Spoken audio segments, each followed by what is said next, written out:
Good morning. How is everyone doing today? I hope you're doing well. Do you have someone in your life that you would say that you are at odds with?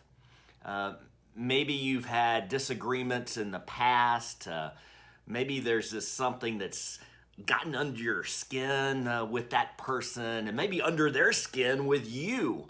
And you would consider yourself maybe enemies, but perhaps you wouldn't use that word, but in the grand scheme of things, that's sort of how you treat one another.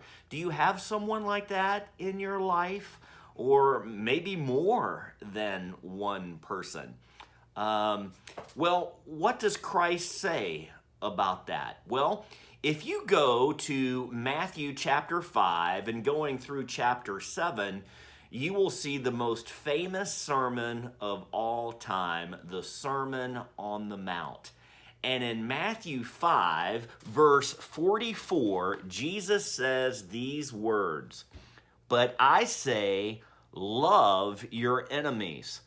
Pray for those who persecute you." What?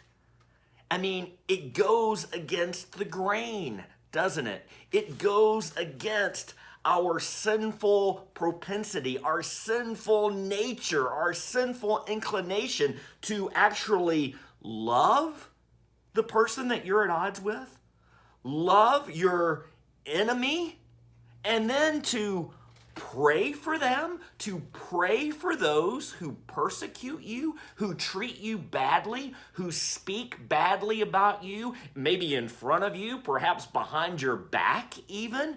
You are to treat them with love? The answer is yes. Yes. Now, you can't do that on your own. I can't do that on my own. We need the Holy Spirit. You know, the Holy Spirit always points us to Jesus.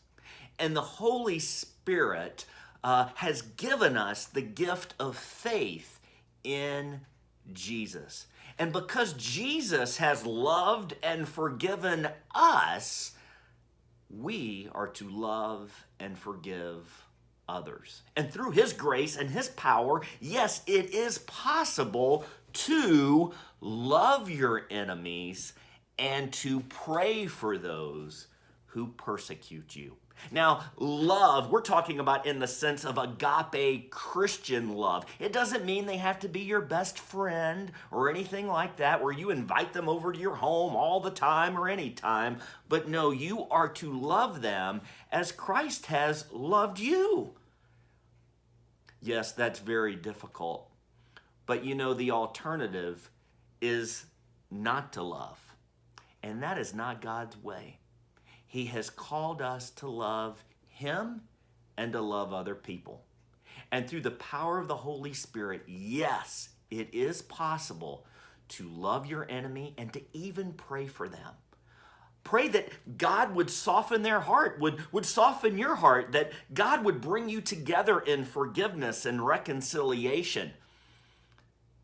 And when you do pray, as it says here, to pray for those who persecute you, you're not praying that any misfortune would fall upon them or that they would fall and break their leg or that they would go broke. No, you're praying that God would truly bless them.